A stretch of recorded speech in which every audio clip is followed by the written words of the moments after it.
Mga kapatid, kami po'y nagbabalik dito sa Face to Face at laking gulat at takot nga ni Mang Eddie nang binanlian po siya ng mainit na tubig ni Aning Nilda. Ang paliwanag naman po ninyo, kaya nyo nagawa yun dahil siya ay pumunta sa bahay ninyo. Sinugod. Bakit ho sa palagay ninyong sinugod kayo? Ewan ko sa kanya kasi nga yung anak ko kasi... Kasama po niya sa trabaho? Hindi, iba yung trabaho niya. Ah, magkaiba sila? Oo, iba yung trabaho niya.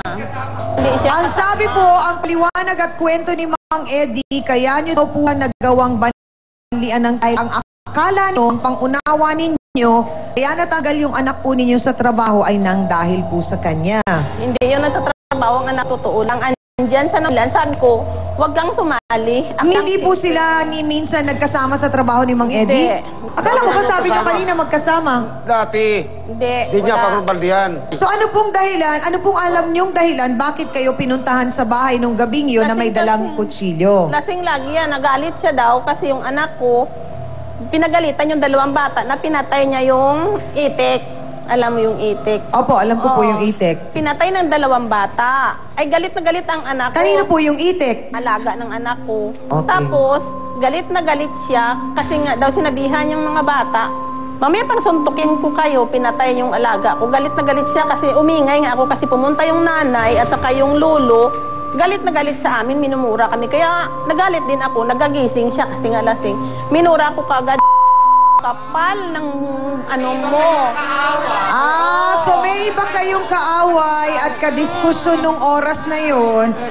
Nagising siya dahil may kasabihan, magbiro ka na, wag lang sa bagong gising. Eh sa kombinasyon, bagong gising, nakainom pa, lasing pa. Lasing. So nung nagising siya, minura ho kayo. Minura ko. Kuhaan ako ng tainga. Ilang beses niya puputulin ako ng liig. Kuhaan ako ng tainga. Kasi nga, sinugod niya kasi ako, dinala ko ng kutsilyo ng gabi. Binawali-baliwala ko yun kasi nga, nagtawag na kami ng tanod, yung kaibigan ko, para kunin siya.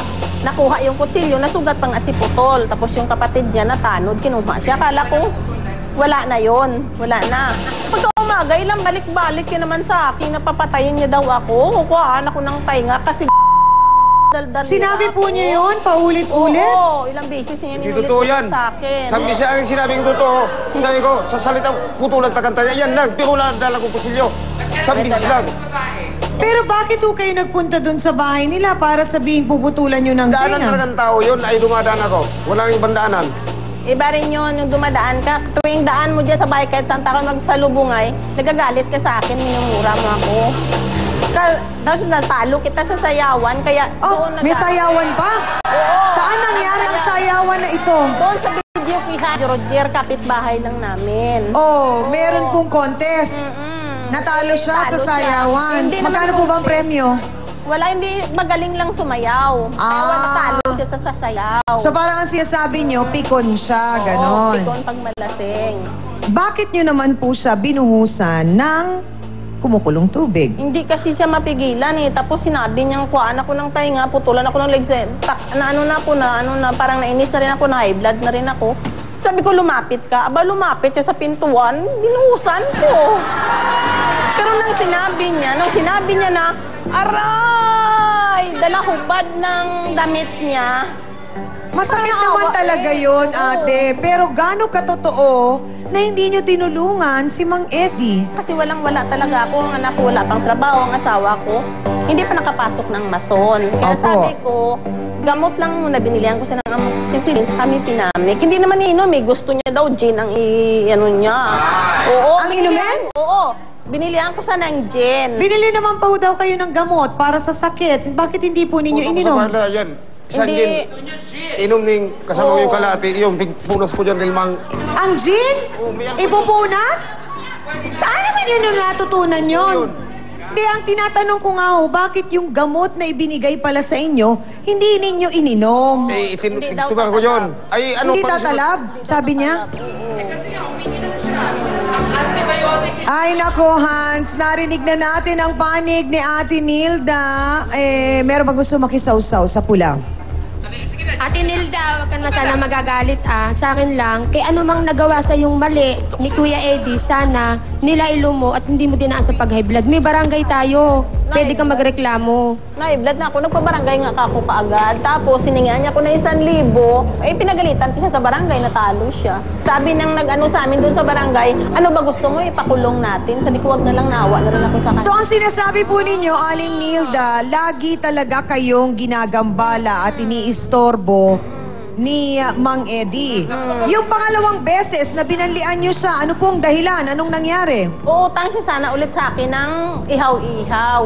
Eh, ayaw ko na magpautang kasi kunti lang ang puhunan. Kung magkano man lang ang 200, kung ipautang ko, wala na rin. Itapo niyang ihawan ko, eh di may termos ako doon. Natapuna naman siya. Parang nahihilig po kayo sa pagbato ng mainit na tubig sa kapwa po ninyo, Aling Nilda, na hindi naman ho yata din tama dahil naapektuhan din naman ho ang pagtatrabaho ni Mang Eddie. Ilang araw po kayo hindi nakapasok, Mang Eddie? 3 linggo. Oh, hindi ko naman kasi sinasadya yun. Siya man nagkusa, nagtapo ng ano ko ng ihawan.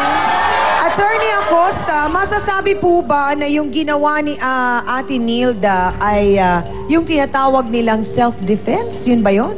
Ang punto rito ay meron bang krimeng nagawa nung buhusan niya ng tubig? Meron. Dahil nasaktan niya, ang krimen ay yung physical injuries.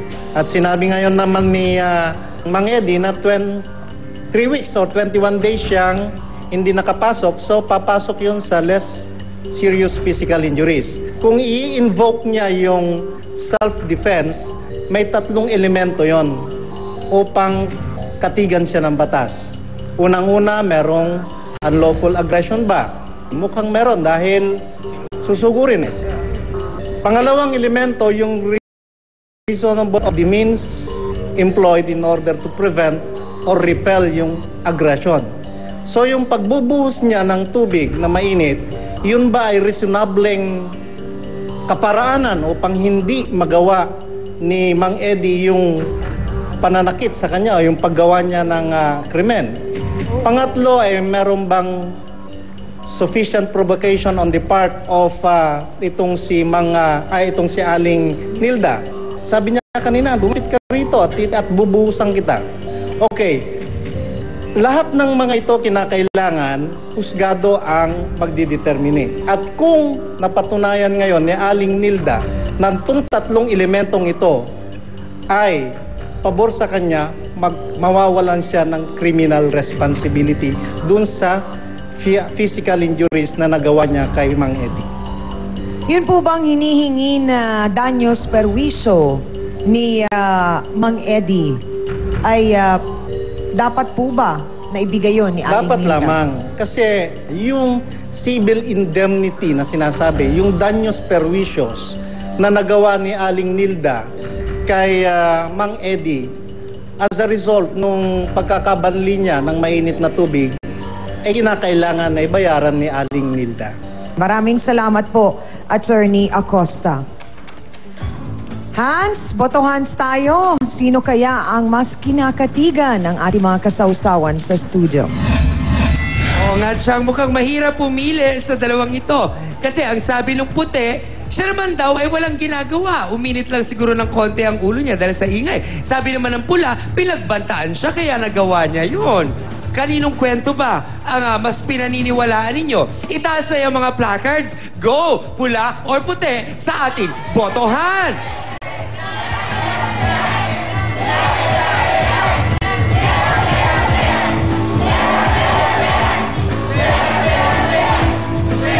Sa katulad ng aking inaasahan, hati ang ating mga sawsawero at sawsawera. Halos magsindami ang bilang ng nakataas na pula at puti ngayon.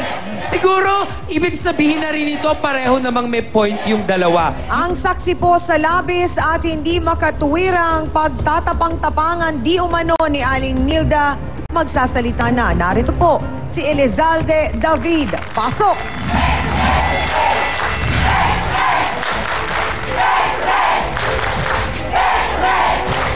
Kuya Elizalde, ano ba ang pagkakilala mo kay Aling Nilda? Ano po, masama pong siyang tao eh. Bakit na masama? Kasi kung mabuti po siyang tao, dapat tatagal siya sa lugar namin eh. Pinalis po siya doon sa amin kasi Bakit? halos ng kapitbahay namin kaaway niya. Ito po, 11 years na sa amin. Pero ang sinasabi ni Aling Nilda, itong si Mang Eddie ang nanggugulo sa kanya, kaya niya nagawa Maingay yun. lang po ito, maingay lang siya, pero wala po, hindi po ito nananakit. Ganun lang. Ang pagtapang-tapangan di umano ni Aling Nilda. Pasasabugin at malalaman nating lahat kay Kuya Eli ang detalye sa pagbabalik po ng Face to Face. Yan lang kayo. Talagang matapang ako. Kasi sabi ng papa ko, kahit anong mangyayari, lalaban niya. Yun ang mahirap, Ami, kasi may mga pagkakataon ng isang bata na nagko-condition. Sila masyadong kinondisyon ng tatay na ganito ang dapat mangyari. So, ang utak nila, ganun din.